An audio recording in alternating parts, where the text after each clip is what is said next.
By the way, meanwhile, President Trump comes out in an interview with Sebastian Gorka. Rob, if you can have this ready. And both clips, if we can go to it. So this is one of them. Go ahead and play this. Democrats hate Bibi Netanyahu. I actually think they hate Israel. Yes. I don't think they hate him. I think they hate Israel. When you see those Palestinian marches, even I'm amazed at how many people are in those marches.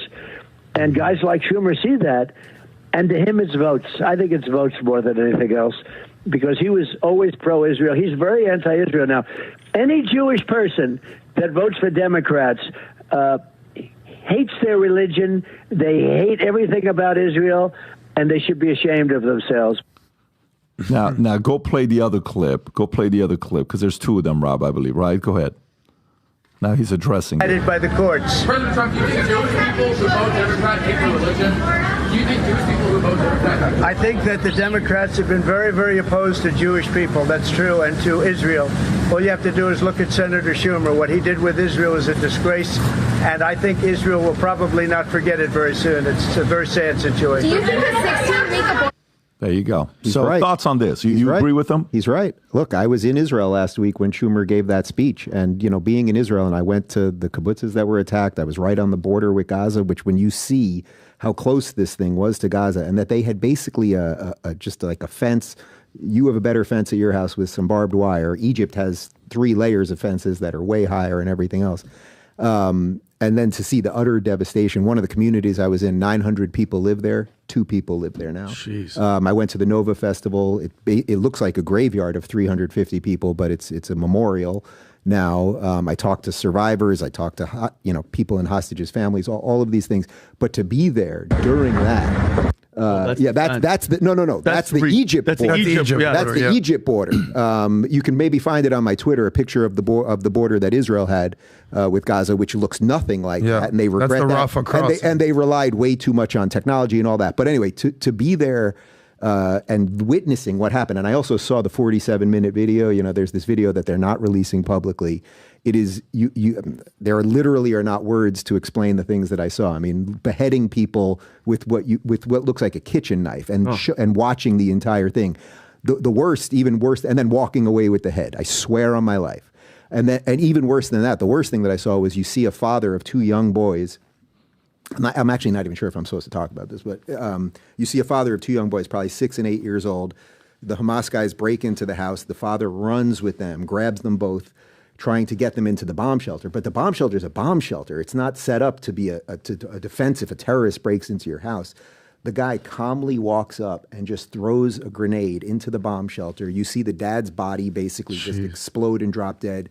2 little kids hysterical crying. Then there's video of them talking in the kitchen, hiding about what just happened to their dad. One of the kids' eyes is blown away. It turns out the kids actually did survive. But anyway, to be there, to watch that and see what's going on and be at Hostage Square with all these people and then have Schumer get up there where everybody, it doesn't matter what you think. Trump is totally right. It's not about, Bibi is just an avatar for Israel right now, right? The entire country's behind him, 100%. They know they have to win this war. As almost every single person from the flight attendant on El Al to anyone I met in Jerusalem said to me, we have to win this war. We have no choice.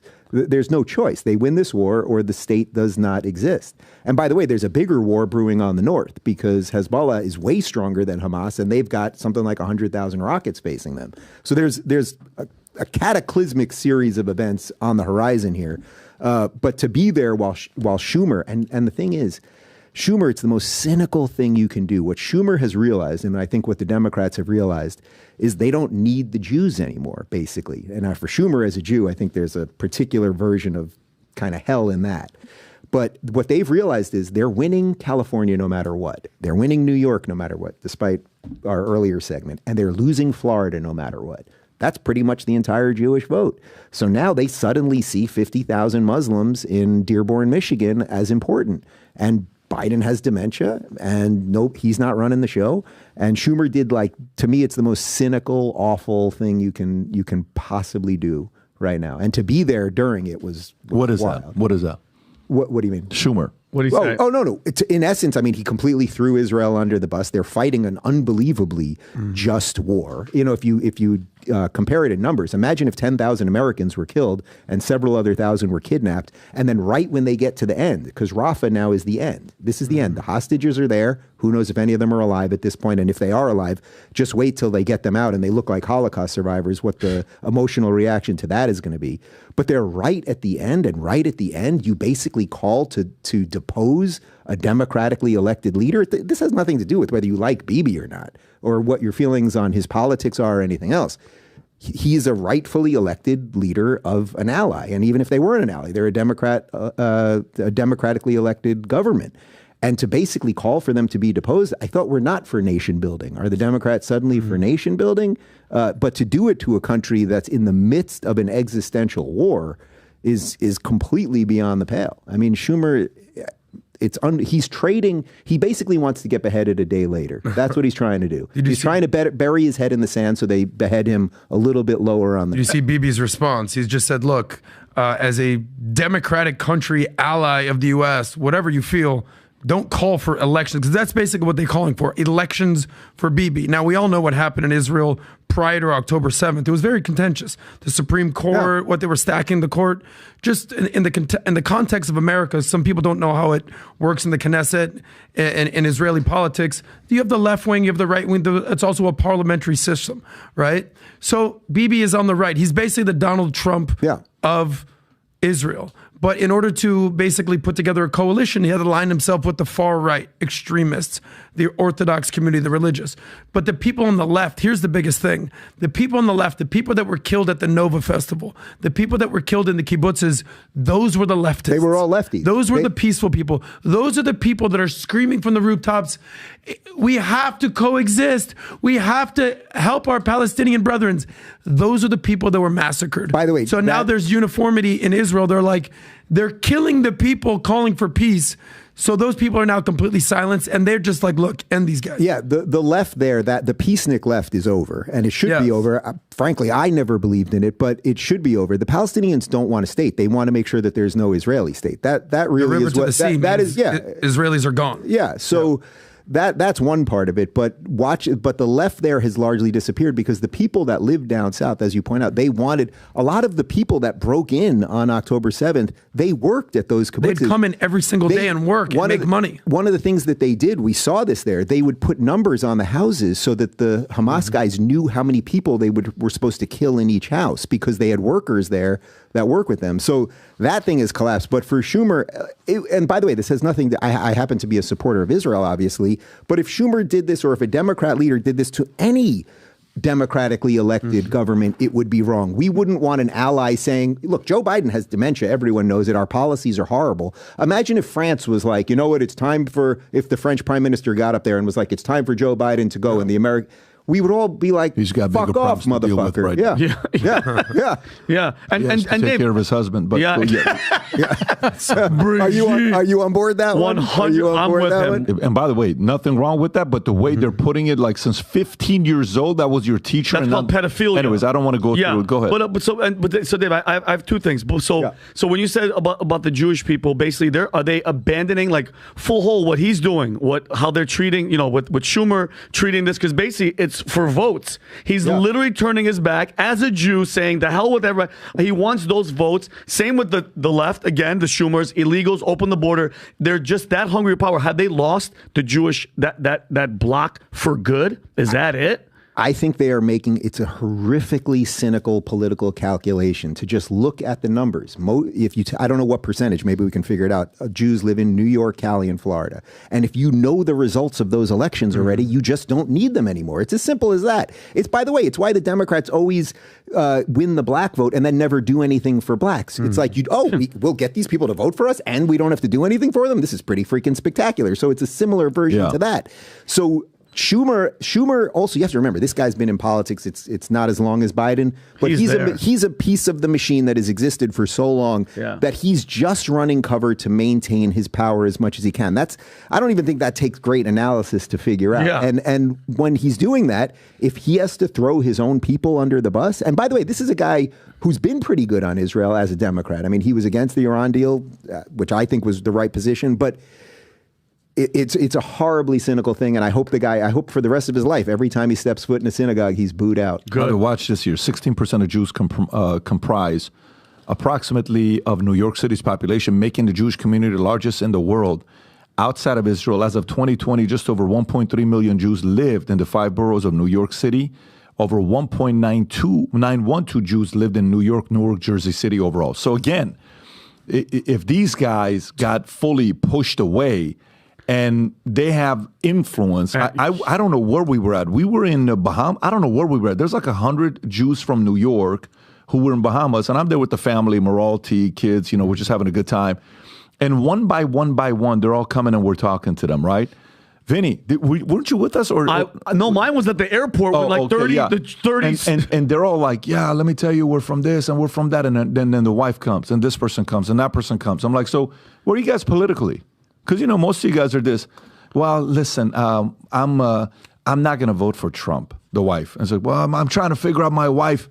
There's about 100 of them, and they were all Trump guys. Yeah. Okay, on this trip. So if then you do this, and they have influence, and they're making money, and they're doers, imagine what they can flip in state like New York. By the way, do you know my blowjob theory? My blowjob political theory? Have I? You told it to Rudy Giuliani, I believe. So yeah, my blowjob theory is that most men, sane men, are okay with Trump. Like they can see through all the bullshit and everything else. Women, mostly middle class women or upper middle class educated women, still have just the aversion to Trump, the way he speaks, grab him by the pussy and all that.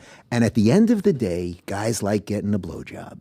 And if you think that you are not going to get blowjobs anymore because you're supporting Trump, then a lot of these guys are going to be quiet. However, I do think, in light of what's happened over the last couple of months, that's shifting a little bit. But I actually think that's a pretty legit theory. Very interesting theory. Unless anyone here wants to come out against blowjobs. By the way, we'll be speaking about that later on Saucecast. But what Tom was saying about the red wave and what PBD's talking about, New York could go for Trump or the blacks for Trump. We're seeing Latinos break for Trump. I think we're going to see an overwhelming majority of Jewish people being like, yeah, I'm done with the Democratic Party. Good. We saw the Michael Rappaport right here. Big dick Donald Trump. I said, I want to make you a bet, buddy. I think you're actually going to end up voting for Trump. Well, what do you mean? Because I'm like, you're a dude. You like blowjobs. Okay, so here you go right there. So I think there's going to be some sort of red wave coming from blue Israel over to the Democratic, from the Democratic Party to Trump, and I think he's going to do that. So we'll see what happens with that. Words talk, numbers scream, and as much as the Democrat pollsters look, we're 4 points closer in Texas, they need to look over their shoulder and look at what's happening in New York, because those numbers are real. Is Trump going to win New York? I don't think he's going to win New York, but it's going to be closer than ever, and I think it's going to scare the hell out of them. And the biggest because thing, if New York's close, Pennsylvania is not New York because you have so much of that Allegheny area. We'll cover this in due time, but there are things happening. In your numbers, what is it? Words talk, numbers scream. Or numbers scream. I mean, if you want to ask, like, why is Schumer doing this? Why is Bernie doing this? It really has to do with one thing, and that's Gen Z. Overwhelmingly, 35 plus Americans, age 35 plus, overwhelmingly support Israel as a democracy, as an ally. It's the TikTok generation. We can go down the rabbit hole of ByteDance, TikTok, and CCP that is indoctrinating the youth to every single thing that's happening here. They're like, why would you side with an ally, America, Israel? No, side with Osama bin Laden and the terrorists. Go for it. And that's what happens to kids. The only qualification I would make on that is Bernie's been pretty consistent on his awful Israel stance forever, and he should go to Gaza. Go to Gaza, Bernie. Yeah. You know, the other thing in the 47-minute video is they never say free Palestine. They're yelling religious slogans the entire time, and they're talking about kill the Jew, kill that Jew. A guy calls on WhatsApp, calls his mom to talk about how many Jews he's killed. So Bernie, they'll still kill you, Bernie. Chuck, they're still going to kill you, Chuck, and they will kill everybody that you know. Send Amy Schumer there and see what they do to her, their cousin. Who from the left has gone to Gaza? Schumer. Gone to Gaza? Gone over there, right? Like gone to Israel. Well, no one's going to Gaza right now. I mean, they're not. But what they're saying, if you're saying it's going to be safe for them, let's defend them. Oh, but, no, send them. I would what I'm saying is, why don't you go? Yeah, go hang out. Go hang out and spend a little bit more time talking to them. tweeted, if you care so much about it, go there. I'll donate $100,000 to Schumer's next campaign if he walks into Gaza. There you go. Into Gaza, by the way, did you watch the interview Candace did recently with Rabbi? The rabbi? I think which rabbi? You have a clip of it? Two rabbis. There's Rabbi. Yeah, I'm talking about. No, it wasn't Rabbi Shmuley. Barkley. No, This Barkley. is Rabbi It was Barkley. Barkley. Can you play Not this Charles clip? Barkley, but Can you this play this? Go ahead and play this clip, Rob. Just so the reference, the backstory is that this rabbi is accusing Candace Owens of calling Rabbi Shmuley Boteach's daughter a hag. So that's the setup. Right. A hag, which, okay. How dare you go into the misogynistic, the anti-Semitic trope of his hag daughter, something used throughout the late 18th and early through the early 20th century. Sorry. Hag is now anti-Semitic? That is a term of his hag daughter that goes back into the witches of Eastern Europe. Why did you have to call her a hag daughter? Just to be clear, because she's a witch.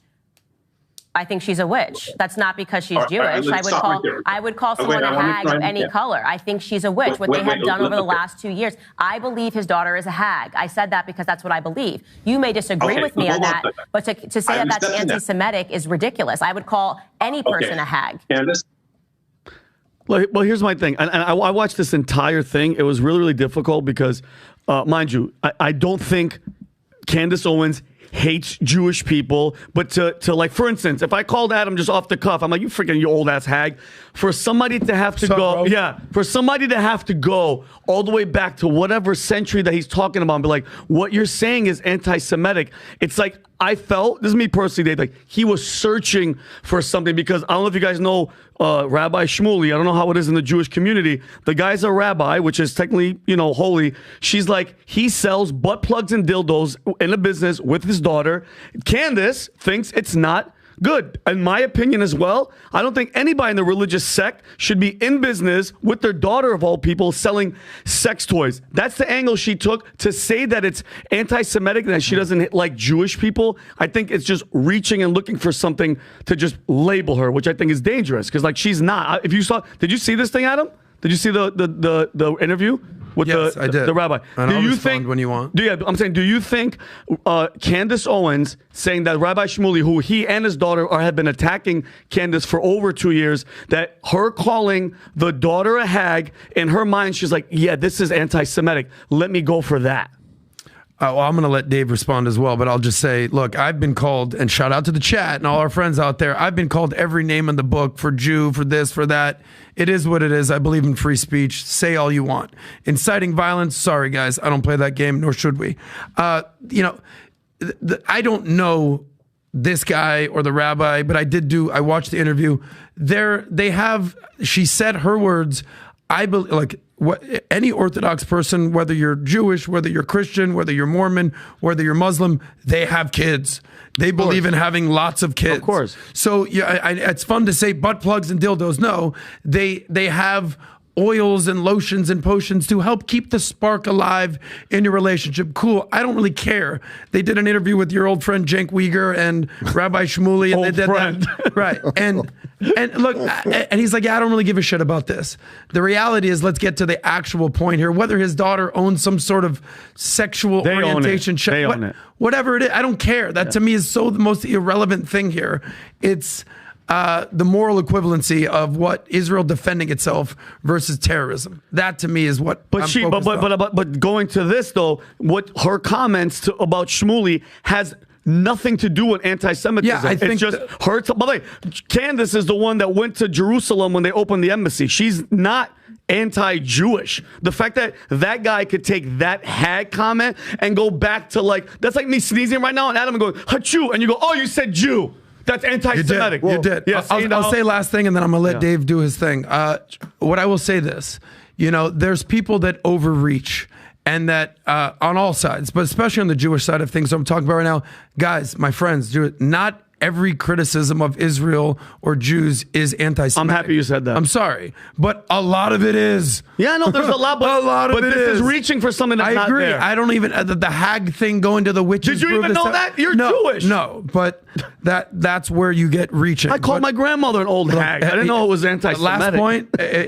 after the Holocaust, which people are still alive from the Holocaust. Had 7 last points. Yeah. What are your thoughts, Dave? Well, that Jews are paranoid, and that's what's going on. Putting aside the specifics of that clip for a second, I know it would be extremely good for the internet and for the warfare that we're all involved in for me to go after Candace right now. But let me just say that Candace and I were very good friends for a long time. I was at her wedding. She was at my house only a year and a half ago helping us pick out strollers for our kids who weren't even born yet.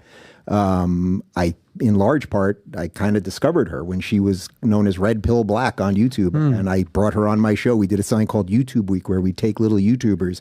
When I sat down with her in my house, I actually didn't know her name until 20 seconds before we started. I said, I think you're Red Pill Black, but what's your real name? She ended up staying at my house for like 10 hours that night. We've had her and her husband over for dinner many, many times. So in this case, I don't think that I'm just not in the place anymore where I want to be involved in the firestorm of burn everything down as it relates to her and everything else. I would say just on Israel specifically, what I've heard her say, she seems largely confused about a bunch of issues, and I hope that she will talk to people who know a little bit more about some of this stuff than she is. There was a video where she was talking about the Muslim quarter in the old city of Jerusalem, the implication being that Israel keeps all of the Muslims in one quarter. And it's like the Muslim quarter, which has existed from the British Empire to the Ottoman Empire, till we can go back to the old temple in Jerusalem. Israel, which there is no apartheid, where 20% of the population are Israeli Arabs, most of whom are Muslim, and some of whom are on the Supreme Court and the rest of it. I think she's a little confused about some of the things, but I think, I hope you heard the overriding part, which is that I don't want to make it personal with her. I don't really consider us friends anymore. But that's just like the nature of the reality of the thing that we're all in. What do you think about the dynamics of her and Ben at Daily Wire, where, Ben made those comments at that one event and it was recorded and it went to the public and, I don't agree with this. And obviously tensions were high. What are your thoughts about that dynamic? I think there's many layers to this. Let's just remove the Israel layer for a second. There's a pure business layer to it, which is that Candace has a contract with Daily Wire. I know nothing. I truly know nothing about the nature of the contract or how long it lasts or how much it's for or anything else. But it seems fairly obvious to me she wants to leave the Daily Wire. And I would say there's a little bit of the Tucker thing here too, which Tucker is building a network. He now has the Tucker Carlson network. He's gone after Ben, I would say, in a fairly unfair way. Repeatedly going after Ben's motives, saying he doesn't love America, things like that. Who? Tucker. Tucker, yeah. Right. Ben has repeatedly, he did it on my show, he's done it on his show, said, I'll be happy to sit down with you. I've offered to moderate it, but you could moderate it. They don't even need a moderator. I think it would be a good conversation to have. You can have difference of opinion on, say, foreign policy or any political issue without going after someone's motives or saying they don't love America, that sort of thing.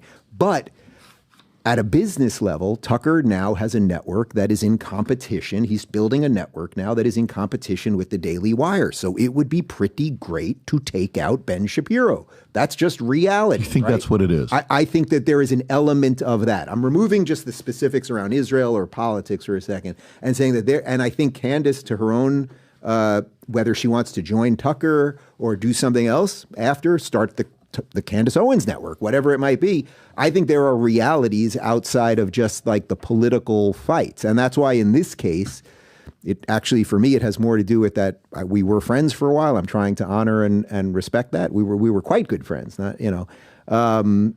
I think she sees an opportunity here and she's going for it. Why would Tucker see Ben as competition though? Because if you're building a right-leaning network, Daily Wire is number one, right? So you go for number one. You're trying to take out number one. I can't say that for sure. And again, this is something I've said on my show. I would gladly sit with both of them and discuss it. I've had both of them on my show, obviously, repeatedly.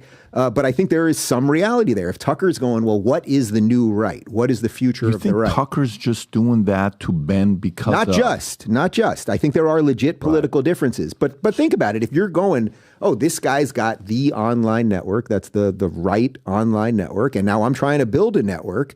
It would be pretty damn good if I could irreparably wound him. That's just reality. That you would only do that if a guy is ahead of you. Do you put Ben ahead of Tucker? Oh, well, in terms of business, absolutely. Well, yes. Yes, I do. Actually, since Tucker has, I think... Wait, let me get I want to ask this. Very important for you. For me, I want to hear what you're going to say. So you're saying to me, post Tucker leaving Fox, and even previous to Tucker leaving Fox, who had more influence in America, Tucker amongst conservatives or Ben? Before leaving Fox, I would say it was pretty close to call. Pretty close to call. Not in our world, not in the online world. I get it. In the online world, it's all about the online people. But Tucker had a huge amount of influence when he was on Fox.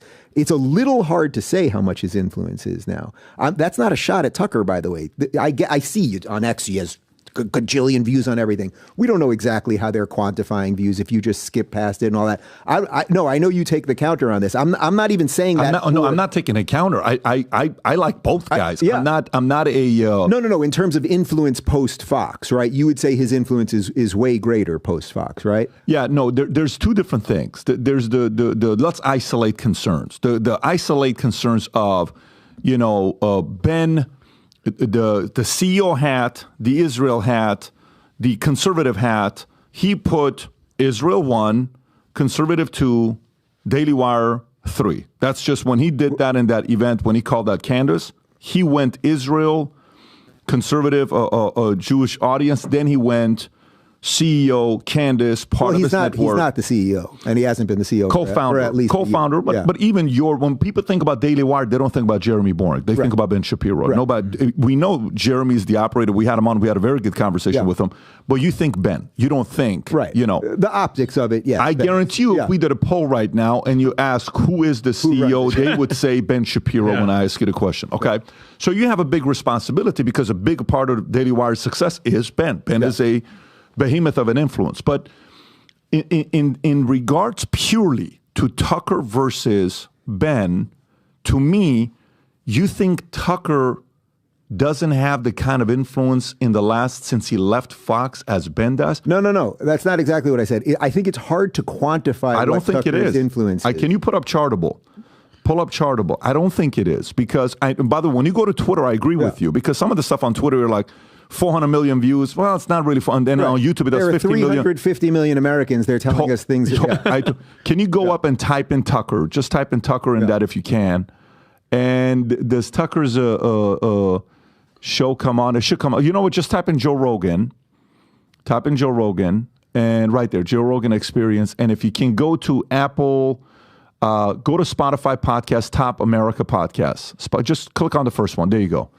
Number 1 is Rogan. 2 is, I don't even know. It's a murder. 3 is. Ghost. Right. Crime. Tucker's 3. Now go to Apple. And by the way, and then keep going down. Huberman, Balin, you got Mel, you got Call Her Daddy, you got all these guys that you're going, right? Yeah. This is Spotify? Is that what we're looking at? Right? I'll go to Apple as well. Lex, you got all these guys, right?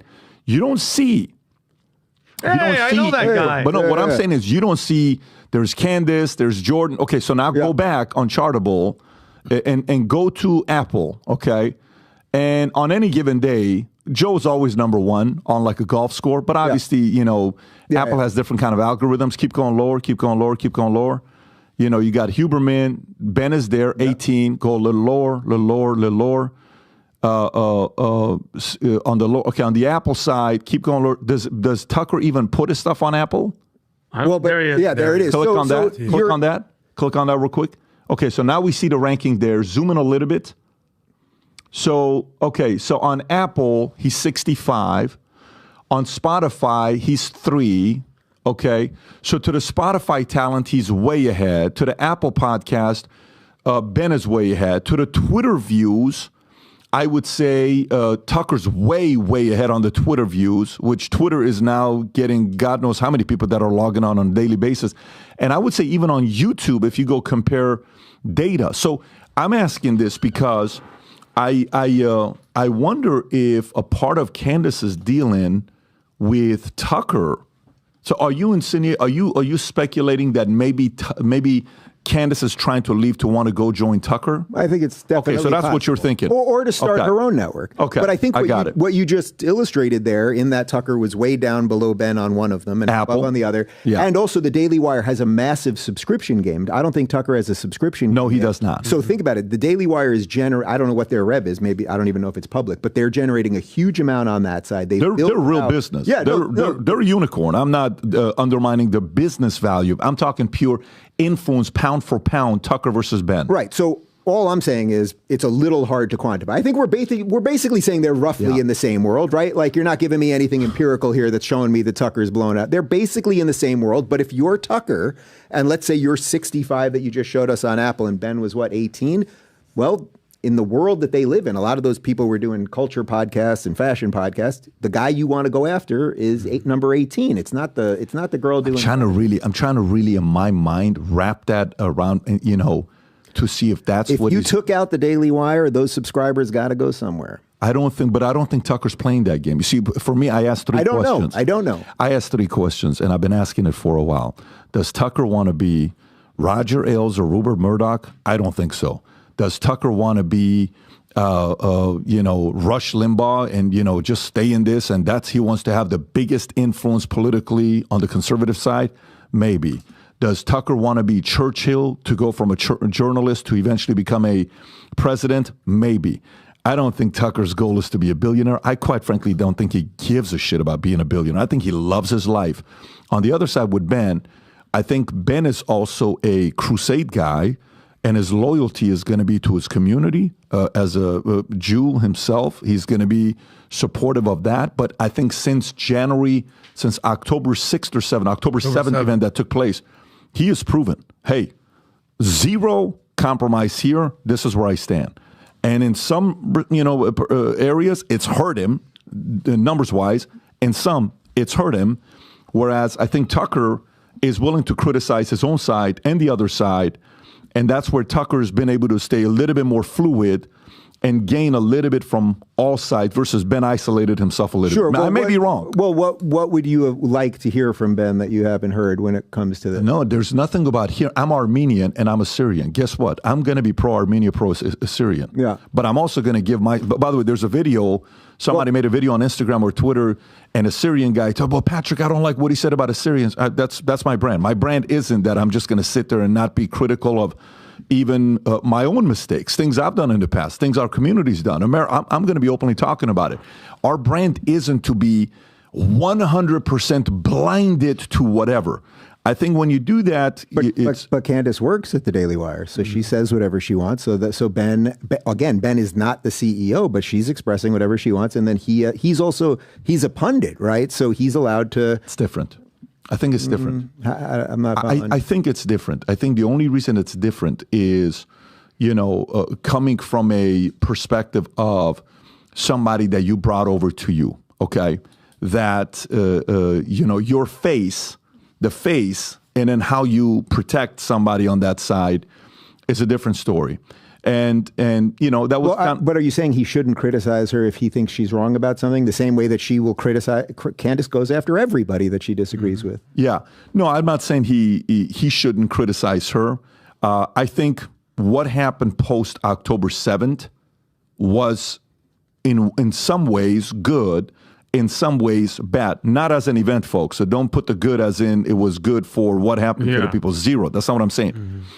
It immediately filtered out people's positions and where they were at, where what was tolerable and what was not tolerable. Can we question some of this? Like, for example, I think I don't know who we had on the podcast when the first time, when this event happened, I'm like, how do you not know we had, that the Mossad, Tim Pool, how do you not know that this was going to be Netanyahu? You mean to tell me you have that good of a intelligence, the best intelligence in the world you guys claim for the longest time, Mossad, that God knows how great you got, but you didn't know what happened? Where, you can't question that right now. Okay. John Kirby said that. That was also Charlie Kirk. John Kirby said now is not the time. Charlie Kirk that was on. That's Charlie Kirk. Yeah. No, it was Charlie Kirk because we was at that time, and he was like all over the place. Like, so was there a stand-down order? How do we know there's a stand-down order? I think for me, it's the only thing where it's like, okay, cool. So that's where they are. That's where he is. That's where she is. That's where they are. That's where he is. Perfect. What a great way to identify exactly where everybody's at after an event. That's all I'm saying. The event did that. But for me, I don't know if Tucker, do I think Rogan's going after anybody? No. Rogan's number one in 94 countries. Joe. Number one in 94. Who is Joe going to go after? Nobody. You know what a Joe does? Isn't that making my point? Joe has no need to go after That's why Ben. Tucker doesn't need to. So to me... But I'm not totally... but he is going after Ben. I think Tucker's going after ideas. And by the way, please keep this in mind. You have to know this. To say that Ben is anti-American, you guys can. No, I didn't say that. No, that's what he said. That's what he said. That's not what I'm saying. He can say that. That's his position. I'm not taking that position. No, I understand. But position I'm taking here is, and keep this in mind, I have never spoken to Tucker. I've never shook his hands. I've never been at an event. We spoke at the same event, but I left. He came. So I've done all those things with him. I like him. So I'm not. All I'm saying. So this is not. And I've spent more time with Ben. Yeah. Ben has been on my show. I've been on Ben's show. By the way, the experience has been great. I don't have an issue with the guy. Ben is, when he's so focused, even when we were going before the interview, he was on his phone for 20 minutes. He's not really one that's going to be talking too much. He just may be focused about it. But this isn't about one side or the other. This is about the market was able to identify who is who in this conservative base. And I think they're all relevant. I think they're all necessary. But I think the lead dog, there's no question about it. The lead dog in this space amongst the Bens, all the Tuckers, the Jordans, all these guys, it's Tucker. I'm not so sure of that because Ben has a company that, as you just said, is a unicorn. As an influencer, not as a business owner, as an influencer. As an influencer, meaning like for example, Ben also has Jordan on the Daily Wire. Financially, you could say, Dave Portnoy is I'm not talking about money and business and equity. I'm talking purely influence. When it comes down to this, I think it's Tucker one. I think then it's everybody else. And I think Ben is definitely at 2 or 3 spot in that camp.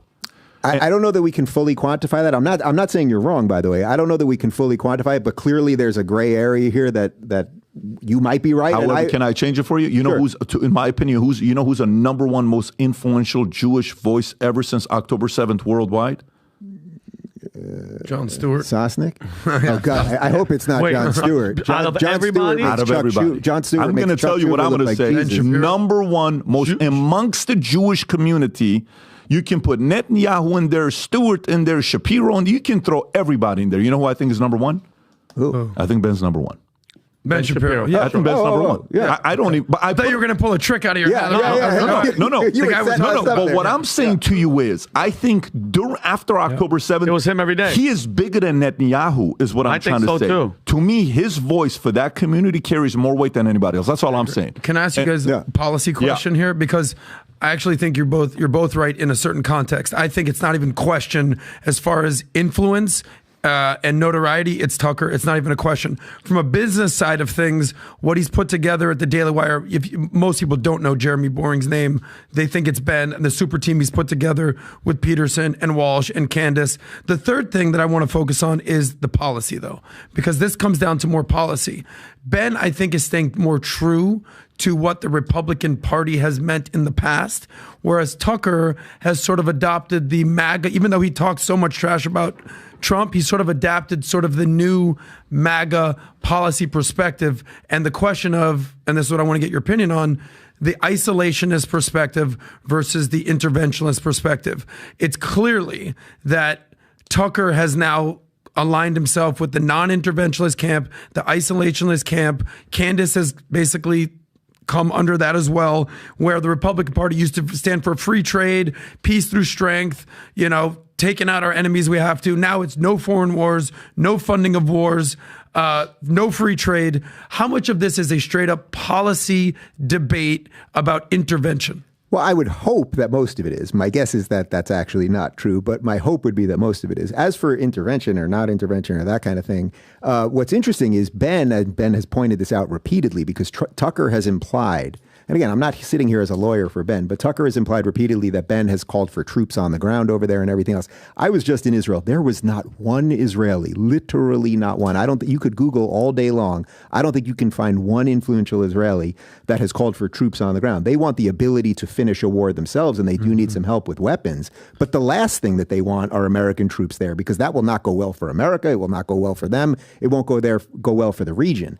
Most people post-Boomer are more isolation in general. We've realized that world policing isn't working. Nation building clearly isn't working.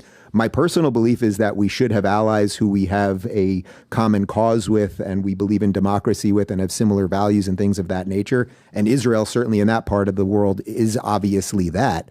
But that's like a healthy debate to have. That's why, again, I think when Tucker has said, well, Ben is anti-American, or the implication that he wants his children to die, you can find the clip if you want. Right. That's where I think he's gone a little bit overboard. He said, I have military-age children. They're going to send my kids to war. But Tucker, none of your kids are going to war. Buddy. Right. And I think that's where it's gotten a little bit sloppy, where perhaps there's a little more of a business angling to it than just policy. Yeah, I don't know if I don't know what Tucker's going to be doing with TCN.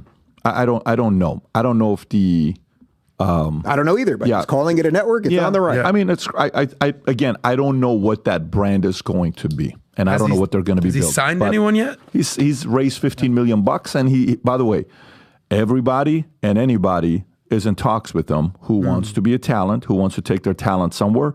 They're going to have the conversation with what Tucker is doing. By the way, I will say one thing that I completely agree with you on related to this is that watching people sort themselves out now, when you get the people who can actually explain what their ideas are and understand history and do it honestly, and that's a very hard part of the pundit class, because everyone's got their own pressures and why they do things, and some people want to fight with pundits more, which is exactly why I just laid out my Candace thing the way it is. I'm past that point in my life and career. I don't want to do that.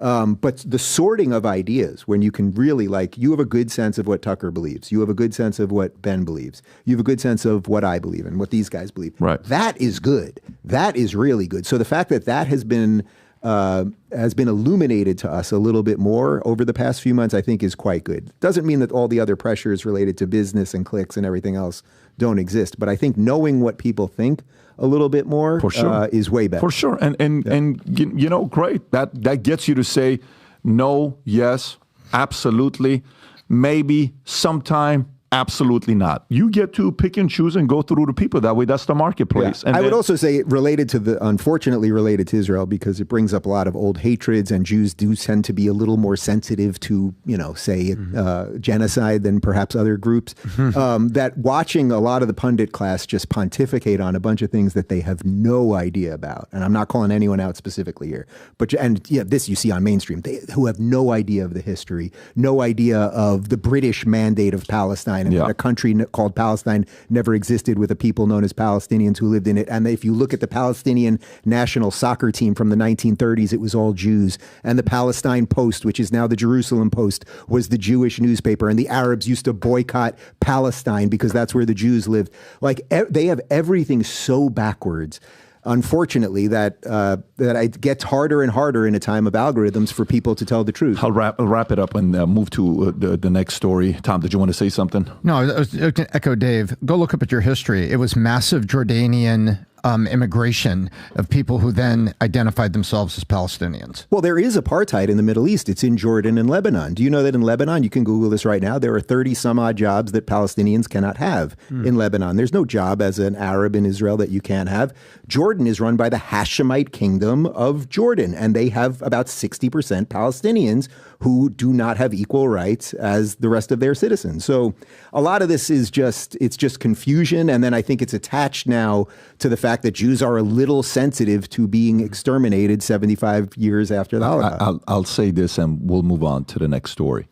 The one thing that has happened in the last 6 months is the likes of Candace, whose show and eyeballs, it's like almost every week she's trending.